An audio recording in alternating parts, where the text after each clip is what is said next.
it really blazed a trail when it comes to doing Christian news about whether it be persecution, revival movements, humanitarian events that are going on. I think of the typhoon that hit the Philippines. Utter devastation. Oh my gosh.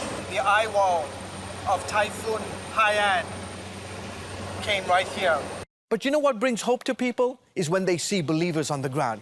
They roll up their sleeves, they begin to get their hands dirty, and you demonstrate the church at work. God's heart is for the global church, and He cares about the people that are in the uttermost parts of the world. And those are the stories that we bring to people. This is the one time in the entire year that you can actually get to this remote part of the Siberian tundra, because what we are on right now is a huge frozen lake. God has given us this special vehicle to use television, to use the internet, to say, don't give up. In the midst of your challenges, in the midst of your persecution, God is still on the throne. And look at the story of how others are suffering, but yet they thrive and they continue to share the gospel of Jesus Christ. I can't think of another show other than Christian World News that has focused so much on Saeed Abedini and his imprisonment in Iran. And I had the great opportunity to interview his wife, Naghmeh. As a wife, what's been the hardest part of all of this for you? The Lord has given me grace to go to His presence and just get my comfort.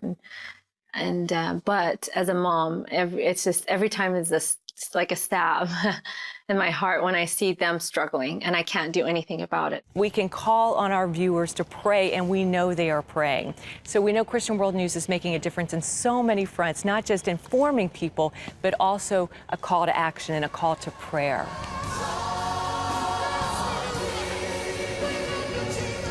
When 1 billion plus believers who call themselves Christian gather together across the globe to pray, does MSNBC cover it?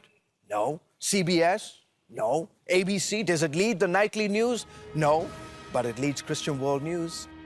Christians across the globe come together to ask God to bless their countries and the world. It's the worst humanitarian crisis in the world today, and they've sought refuge in places like this camp. This is not just for the Christian, for the believers. It's also for non-Christians, because people in villages, say in India or somewhere in the Middle East, they've never even met a Christian, but they have this idea that Christians are bad. They can't trust them. Suddenly they see what Christians are doing. They see what they're like. It's pre-evangelism. Their hearts are softened, and then they're ready for the gospel.